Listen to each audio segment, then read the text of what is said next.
Shark tank एक Sharky show है जो कि केवल शार्क्स को दिखाता है, उनकी ब्रांडिंग करता है और पीछे की स्टोरी सब कुछ डार्क में है। क्या आप भी ऐसा मानते हो? आई थिंक बहुत सारी हेटरेड मिल रही है लोगों को कि यार शार्क टैंक पे ये गलत हो रहा है, सब ड्रामा है, ऐसा है वैसा है। So let's try to explore in this video कि यार एक्चुअल सच्चाई क्या है, how do I see this entire thing, what can be concluded out of this entire thing. So is it all dark और there are some brighter lines?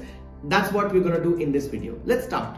सबसे interesting point है कि सब लोग बोलते हैं कि शार्क टैंक में जो पिचेस होती हैं वो केवल दिखाने की पिचेस होती है और असली में फंडिंग नहीं होती है। So you have to understand what goes on. It's a show जहां पर आपको एक 10 मिनट का क्लिपेट दिखाया जा रहा है versus that entire pitching which has been for 1.5 hours 2 hours।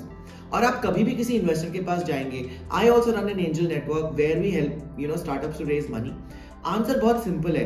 आप एज अ स्टार्टअप अगर मेरे पास आएंगे, आप अपना आइडिया प्रेजेंट करेंगे, मैं उसको सुनूंगा, समझूंगा, आपको वैल्यूएशन भी शायद वर्बली दे दूंगा, आपको बोलूंगा ठीक है, आई लाइक द आइडिया, चलो डील करते हैं, सब कुछ कर लेते हैं। बट प्लीज अंडरस्टैंड दैट उसके बाद एक प्रोसेस होता है, that process is called due diligence. और ड्यू डिलिजेंस एक बहुत ही स्टैंडर्ड प्रोसेस है। टर्म शीट मिलती है। सो अगर आप किसी भी फंडिंग प्रोसेस को समझेंगे, जब एक इन्वेस्टर एक स्टार्टअप नेगोशिएट करते हैं तो उस पूरी शीट को टर्म शीट बोला जाता है। तो फर्स्ट लेवल पे एक टर्म शीट इशू करी जाती है। वो टर्म शीट लीगली बाइंडिंग नहीं होती इन मोस्ट केसेस, जहां पर कि केवल एक ऑफर है और that offer is always subject to due diligence. Due diligence का मतलब full research, full analysis, full assessment and full verification. It's like an audit. So for example, अगर आप अपना आइडिया लेकर आते हैं, मैंने आपको एक टर्म शीट दी और वो टर्म शीट के बाद मैंने आपको बोला इतना परसेंटेज पे ये वैल्यूएशन, उसके बाद मैं मेरी ड्यू डिलिजेंस करूंगा, मैं समझूंगा कि आपने जो नंबर कोट करे थे वो सही थे कि नहीं थे, कितनी सैनिटी थी, आपने कितना सच बोला, आपने कितना झूठ बोला, और उस सब के हिसाब से वो डील फाइनली करी जाएगी।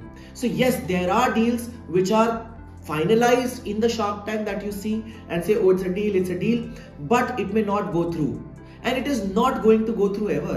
All of this is not always going to happen, does not happen anywhere in the world. And in fact, as per Anupam and Aman, both of them have very clearly said in their various videos that India की success rate US की success rate से बहुत ज़्यादा है in terms of Shark Tank successes.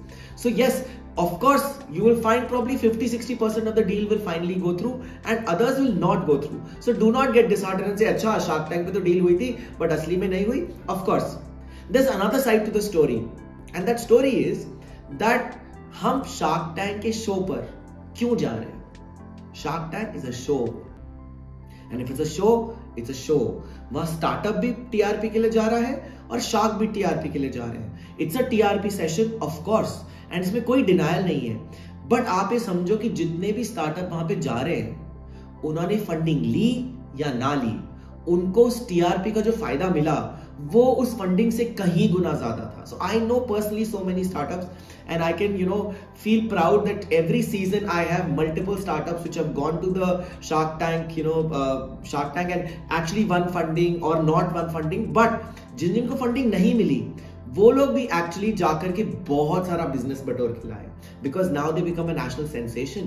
People get to know about them, people get to know their business idea. जब उनका product shells में दिखता है, it becomes an easy sell because they can say अच्छा शार्क टैंक पे बिकता था. So I think that is a super big advantage, and I think same thing is happening for sharks also. Lot of people are talking, so I get this negative hate that यहाँ पे जो जितने sharks बैठे हैं, आधे से ज्यादा का तो बिजनेस ही खुद लॉस में है, और अगर वो खुद लॉस कर रहे हैं तो वो आपको कैसे स्टार्टअप करना सिखाएंगे या वो आपका वैल्यूएशन कैसे सही कर सकते हैं. So I think you have to understand that of course startup product ही ऐसा है, and startup is not equal to business. Startup is a special type of business जो कि शुरू में लॉस करता ही करता है. There is a very clear concept of J curve बोलते हैं इसको, हम हॉकी स्टिक एनालिसिस बोलते हैं, जहां पर आप बहुत क्लियरली समझिए स्टार्टअप को पहले पैसा बर्न करना होता है. The objective of a startup is to penetrate into the market. Disruption is the word given. जब तक आप डिसरप्ट नहीं कर रहे हो तब तक आप स्टार्टअप नहीं हो. और वो डिसरप्शन करते समय आप डीप डिस्काउंटिंग करते हो, लो प्राइसिंग देते हो. आप याद करो वो दिन जब आपने Amazon के डीप डिस्काउंट सेल्स पे प्रोडक्ट खरीदे थे, फ्लिपकार्ट ने 1-1 रुपए में सामान बेचा था, उबर ने फ्री राइड्स आपको दी थी, स्विगी ने फ्री डिलीवरी, फ्री फूड आपको बांटा था, और उस टाइम पे वो लॉस कर रहे थे. बट धीरे धीरे now they have started increasing the prices, they have started charging you more. आप किसी भी डेवलप्ड कंट्री में जाएंगे तो वहां के जितने भी स्टार्टअप अब मैच्योर हो चुके हैं वो सब बहुत सारी प्राइसेस चार्ज करते हैं। आज Uber is no longer cheap, आज Ola is no longer cheap because they have matured, so that trajectory will happen. तो शुरू के टाइम पे जब भी कोई नया स्टार्टअप बनता है, यूनिकॉर्न बनने से कोई बहुत बड़ी बात नहीं हो जाती, it's a valuation story. So yes, शुरुआत में आप जे कर्व फॉलो कर रहे होते हो, वहां पे आप लॉसेस बना रहे हो, और वो लॉसेस बनाने के बाद आप 8, 10, 12 साल के बाद प्रॉफिट बनाने की सोचते हो। क्या गूगल ने पहले लॉसेस नहीं करे? क्या एप्पल ने लॉसेस नहीं करे? क्या माइक्रोसॉफ्ट ने लॉसेस नहीं करे? सब बिजनेसेस शुरू में लॉसेस करते हैं, उसके बाद और जो भी डिसरप्ट करना चाहते हैं, जो स्टार्टअप बनना चाहते हैं, वो always they will start with a loss trajectory, most of them. Of course there are amazing examples like Zerodha and couple of others जो मतलब वो अलग ही लीग के हैं, बट बाकी सब स्टार्टअप्स एक जे कर्व फॉलो करते हैं। सो अगर आपको लगता है वो startup founders actually loss making है इसलिए उनको बिजनेस करना नहीं आता, आप गलत सोच रहे हो। They understand the J curve trajectory very well, they know how to penetrate, kill the market, then make more money. There are couple of other hatreds which I have seen, and I have seen that some people say this is just a show of TRPs. And I would say yes, what they show you on the screen is only 10% of what goes behind the scenes, right? तो आप ये समझो अगर वो deal हो रही है तो 1.5 घंटे तक वो डील हुई और आपको केवल 10 मिनट की क्लिपिंग्स दिखाई। सो बहुत सारे ऐसे कॉन्वर्सेशन हैं जो शायद आपको दिखाए ही नहीं गए। You don't get to see absolute details about the entire story, and probably that's why we make our judgement based on that. It is of course an entertainment show. याद करो वो वाले मूवी जहां पर दंगल फॉर एग्जाम्पल, एंड वहां पर हम वो सिस्टर्स के बारे में बात कर रहे हैं, फोगाट सिस्टर्स के बारे में, एंड वहां पर ड्रामेटाइज करने के लिए उस मूवी के अंदर अननेसेसरली स्टोरी डाली गई थी। So ultimately it's a show. If it's a show, there is some level of dramatization, there is some level of TRP game, and that's why it works.